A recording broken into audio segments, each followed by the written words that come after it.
Good morning, सुप्रभात, किम छो, सलाम। उम्मीद है आप सब लोग बेहतर होंगे, अपना ध्यान रख रहे होंगे। सोचा आपको आज मैं है ना आपको एक ऐसा जगह दिखाता हूँ जहाँ पर भविष्य में जंगल बनने वाला है। यहाँ पर भारतीय धीमे धीमे से देखो शुरुआत कर दिया, उसने प्लांट्स लगाना सब करना शुरू कर दिया है। अब ये मानकर चलिए आपकी यहाँ पे एक ट्रॉपिकल रेन फॉरेस्ट बनने वाला है। अभी सो रही है इसलिए मैं खुलकर बोल पा रहा हूँ। तो मैंने कहा जंगल बनने के पहले आपको दिखा दूँ मैं कि ये वो जगह है जहाँ पर जो है एक वन की स्थापना होने वाली है, एक फॉरेस्ट का एस्टेब्लिशमेंट यहाँ होने वाला है। और बहुत जल्दी आपको कुछ महीनों में यहाँ पर एक बढ़िया जंगल देखने मिलेगा। मैं आपको जरा जंगल का दिखाया था, आपको जंगल के बनने की शुरुआत हो चुकी है सब तरफ। ठीक, मैं मतलब सामान लग रहा है अभी पूरा। आप देखो, अब ये बिल्कुल ये बालकनी पूरी एक जंगल में कन्वर्ट होने वाली है ना। और मतलब ये अपना बहुत बढ़िया इन फ्यूचर एक बढ़िया स्पॉट बनने वाला है हम लोगों के लिए, जहाँ पे हम लोग जो है वो मॉर्निंग मोटिवेशन रिकॉर्ड करते हैं। तो बोलती क्या, मैं बोलता हूँ यार इसको थोड़ा सा खाली रखना। बोलते तुम्हारे बैठने की एक चेयर मैं प्रोवाइड कर दूंगी इसमें, या खड़े होने की जगह, बाकी ये मेरा है। ठीक है, तो खैर जब बनेगा तब देखेंगे। तो पहले लेकिन कभी देखना चाहिए ना कि इसे बोलते हैं ए फॉरेस्टेशन। जब किसी नई जगह पर जंगल को बसाते हैं उसको बोलते हैं ए फॉरेस्टेशन। जहाँ जंगल कट चुका होता है वहाँ फॉरेस्ट को लगाते हैं, उसे बोलते हैं डी फॉरेस्ट, उसे बोलते हैं रीफॉरेस्टेशन। ठीक है, रीफॉरेस्टेशन मतलब जहाँ जंगल कट चुका था, जंगल का कटना कहलाता है डीफॉरेस्टेशन। डीफॉरेस्टेशन जंगल का कटना, और कटे हुए जंगल को दोबारा लगाना रीफॉरेस्टेशन। और जहां पर नई जगह पे जंगल लगता है उसे बोलते हैं एफॉरेस्टेशन। तो आजकल मैं इसको जब भी बोलता हूँ कि भाई जंगल का काम कहाँ तक पहुंचा, तो चिढ़ जाती है, गुस्सा आ जाती है कि तुम मुझे मेरे प्लांट्स को ये मेरी मालूम। सच बताऊँ मैं कि जब किसी चीज़ से आप प्रेम करते हैं ना, आपका पैशन आपके लिए उसके लिए होता है ना, तो मतलब she can talk to this plant, कि वो इस प्लांट से बात कर सकती है क्या, है ना, हाथ लगाती है ध्यान से इसको। मतलब जिनको बागवानी का शौक होता है ना वो अकेले में भी खुश रहते हैं। मतलब गार्डनिंग एक ऐसी हॉबी है कि यदि आपको गार्डनिंग है आपको, तो मतलब वो की हॉबी आपको है तो आप अकेले में भी खुश रहोगे। मैं कई बार देखता हूँ यहाँ काम करते खुरपी से किससे काम, उसके पास तो इक्विपमेंट भी है अलग अलग तरह के। तो जब भी कुछ काम करती है तो बात करती रहती है पति। हमें सोचता किससे बात कर रही थी, कुछ नहीं प्लांट से। जैसे किसी को देखेगी प्लांट को बोलेगी पत्ती पीली, देखी कि पत्ती खराब हो रही, लीफ खराब हो रही, ओ बोलेगी कि सड़ रहे हो, क्या हो गया, है ना, कुछ विटामिन नहीं मिल रहे, मिनरल नहीं मिल रहे, क्या मैं खाद डाल दूंगी कल। तो प्लांट से बात करती है। ठीक है, अब ये मत बोलना कि सर थोड़ा मैडम को दिखा लो, एक स्क्रू तो नहीं गड़बड़ा गया, तो वो मुझे मारेगी, डांटेगी। ठीक है, अब ये देखो मैं ऐसी बात बोलता हूँ तो क्या लोग बोलते हैं कि सर आप है ना क्या, किसी ने मेरे ऊपर एलिगेशन लगाया कि आप जो है वो फेमिनिस्ट टाइप के व्यक्ति हैं आप, और आप खुद एक दबे और कुचले पति है ना।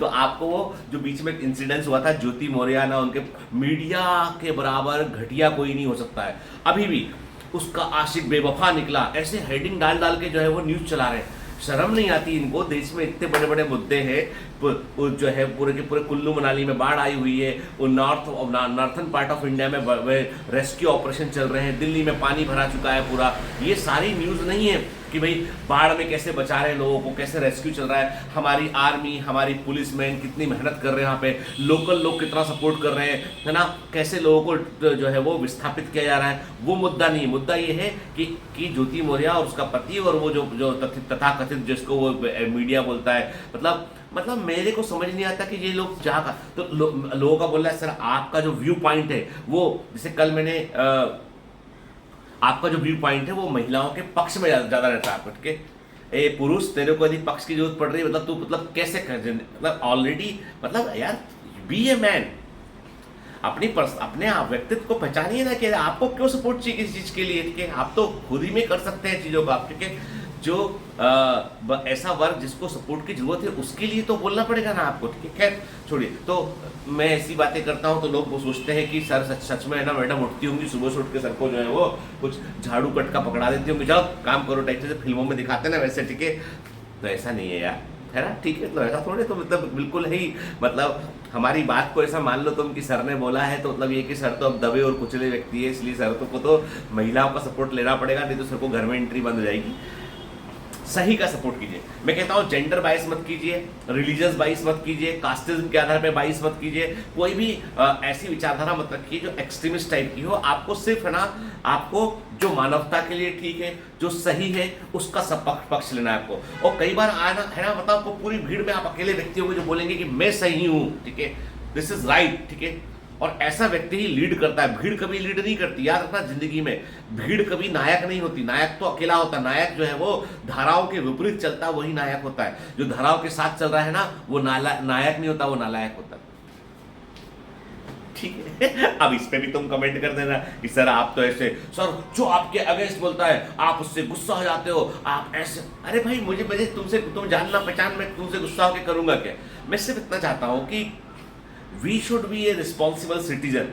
First we should be a responsible citizen. पहले हम एक जिम्मेदार नागरिक बने, जिम्मेदार परिवार के सदस्य बने, हम जिम्मेदार दोस्त बने, हम जिम्मेदार व्यक्ति बने जिस पे लोग भरोसा कर सके हम। ठीक है, बाकी दुनिया में तो नेगेटिविटी भरी पड़ी, जहां ढूंढने जाओगे आपको एक के बदले 50 मिल जाएगी आपको।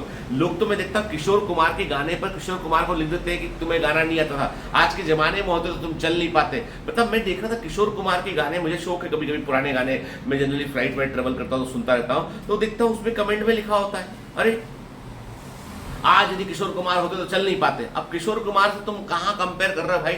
इंच में ना फुट में, ठीक है, स्क्वायर सेंटीमीटर में औकात नहीं अपनी, और अपन बात कर रहे हैं किशोर कुमार से के इतने महान गायक से। तो खैर क्या बोले आदमी ना, अब वो तो ना मतलब वही है कि अब क्या होता है कि जो है रेत के कण को भी यदि गुमान हो जाए, रेत के कण को भी यदि गुमान हो जाए इस बात का कि मैं हिमालय को झुका सकता हूँ, तो अब उसमें कोई कुछ कर ही नहीं सकता ना, वो तो मानसिकता का खेल है सारा वो। ठीक है, तो मैं वही कहता हूँ आपसे कि रियलिटी ये है कि जहाँ बात शुरू हुई थी कि ये जो जगह है ये थोड़े दिन में फॉरेस्ट बनने वाला है, तो मैं कहता हूँ प्रेम जिन चीज़ों से ना, मतलब आपको क्या होता है, आपका के अंदर आपको एक पैशन होता है कि आपको एक पैशन होता है, और वो पैशन जो है ना वो आपको हमेशा ड्राइव करता रहता है। जैसे भारती ने जब यहाँ पे घर ढूंढना शुरू किया ना, तो मैं हमेशा बोलता रहा, मेरी शिकायत है भारती से, मैं बोलता हूँ हमेशा कि तुमने ये नहीं देखा कि पार्किंग एक है कि दो है कि तीन पार्किंग है, क्योंकि हमारे पास कारें दो है। ठीक है, दो कारें हमारे पास में है, तो दोनों कार के लिए पार्किंग चाहिए होती है। तो यहाँ पर इस जगह पर एक पार्किंग है, एक पार्किंग गाड़ी की बाहर लगवानी पड़ती है पेन पार्क में। ठीक है, मैंने कहा कि फ्लोर भी तुमने लोअर फ्लोर लिया, बॉम्बे में तो हायर फ्लोर, ऊपर वाला फ्लोर चाहिए, अपने फर्स्ट फ्लोर लिया है ना, तो भी कुछ नहीं। पता है उसकी प्रायोरिटी क्या थी? उसकी प्रायोरिटी थी कि मेरे पौधे कहाँ जाएंगे। उसने एक एक पौधे को खुद से अपने हाथ से निकाला उसने, मतलब कुछ पौधे इतने बड़े हो चुके थे, फंस चुके थे, उसने उनको निकालने में एक एक घंटा लगाया। उसने अपने हाथ से भारती ने पौधे निकाले, और बिल्कुल बच्चों ऐसा ट्रीट करती है उनको, प्लांट्स को। और मैं देखता हूँ कि यदि वो कुछ 8-10 दिन कहीं चली जाए, मान लो जैसे किसी अभी उनकी पोस्टिंग हो गई, चली गई, तो पौधे भी मुरझा जाते हैं। मतलब ये जो प्लांट्स होते हैं ना, इनके अंदर भी अभी तक साइंटिस्ट कहते हैं कि प्लांट्स, हम जानते हैं सब लिविंग बीइंग होते हैं, लेकिन क्या ये सेंस कर पाते हैं हमारी भावनाओं को, ये कहना बड़ा मुश्किल। या तो शायद ध्यान रखने का फर्क पड़ जाता है, मिट्टी पलटने का, पानी देने का फर्क पड़ता है, पर यह है कि हाँ, पॉजिटिविटी जो होती है ना वो हर जगह रोल प्ले करती है। पॉजिटिविटी जो है हर जगह रोल प्ले करती है। और मैं कहता हूँ आपसे कि जो पौधे हुए, पालतू जानवर हुए, ये भी आपके प्रेम को रिफ्लेक्ट करते नजर आते हैं। आप सोचो फिर इंसान क्यों नहीं करेगा? अरे इंसान से अच्छा व्यवहार करेगा तो सामने वाला व्यक्ति जो है कितना ही बुरा क्यों ना हो, कितना ही बुरा क्यों ना, एक बार यदि बुरा करके वो सोचेगा जरूर कि मैंने कुछ गलत किया है, नहीं तो उसको कभी गलत करने का एहसास नहीं होगा। और दुनिया में मालूम सबसे कठिन काम अमीर बनना नहीं है, सबसे कठिन काम बड़ा आदमी बनना नहीं, सबसे कठिन काम है अच्छा आदमी बनना। दुनिया में सबसे कठिन काम है अच्छा आदमी बनना। अमीर बनना बन जाएंगे लोग, पावरफुल बनना लोग बन जाएंगे ताकतवर, अच्छा आदमी बनने के लिए बहुत एफर्ट लगता है, जिंदगी निकल जाती है, तब भी लोग जो है वो आपको रिकॉग्नाइज कर ले, बहुत बड़ी बात है। तो जैसे आज हम लोग जब महात्मा गांधी बापू की बात करते हैं, बापू बेसिकली उन्होंने भी गलतियां बहुत सारी की, उन्होंने हर गलती से सीखा उन्होंने, और अपने आप को अच्छा बनाने की कोशिश की उन्होंने, मानवता के लिए सोचते रहे वो, इसलिए उनको हम जो है आज भी याद करते हैं उनको।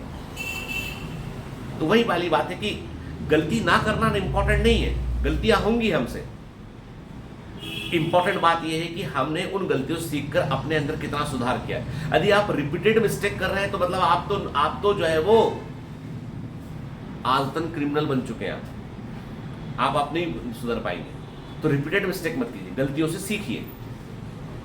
आज मैं थोड़ा लेट हो गया क्योंकि आज क्या हुआ कि आज मेरी नींद थोड़ी लेट खुली, और उसके बाद मेरा ट्रेनर आ गया, ठीक है, सैटरडे था तो, और उसके बाद मैंने कहा चलो पहले वर्कआउट करते हैं, वो वैसे ही मोटा रहे हैं, वजन बढ़ रहा है, और अब सोच रहा हूँ कि तुम लोगों के साथ में एक चैलेंज रहता है कि वजन थोड़ा कम करने का ना, थोड़ा बॉडी शॉडी बनाई जाए थोड़ी।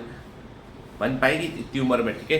तो कोशिश तो करने में क्या मतलब, हमें बॉडी वॉडी नहीं बनानी, कोई हमको सलमान खान नहीं बनना है, हमको फिट रहना ताकि हम आपकी सेवा और लंबे समय तक कर सके, अपने मरीजों की सेवा कर सके, आपके लिए काम कर सके। वो फिट रहना जरूरी है, क्योंकि क्या होता है कि इतना काम का स्ट्रेस होता है दिन भर कि आपका कॉर्टिसोल लेवल हायर साइड रहता है, क्योंकि आपको एक के बाद काम करना होता है। बहुत सारे बच्चों की शिकायत है, गीतन सर फोन नहीं उठाते, गीतन सर को हमें नंबर मिल गया पर सर कभी कॉल नहीं उठाते। कितना कॉल उठाएगा एक आदमी बताओ। मतलब मैं ऑलरेडी दिन भर में इतना फेड अप हो चुका होता हूँ कि उसके बाद मतलब मुझे लगता है कि मुझे कॉल रखने उठाने मैसेज के लिए एक व्यक्ति रखना पड़ेगा मुझे। तो मुझे माफ कर देगा, सोचा करो गीतन सर व्यस्त है, हमारे लिए ही काम कर रहे हैं, इसलिए कॉल नहीं उठा पाते कभी वो। ठीक है बेटा, है ना। चलो, have a great day, all the best, bye bye. तो जंगल बनने के पहले देख लिया आपने बगीचा मेरा, ठीक है, बाय बाय।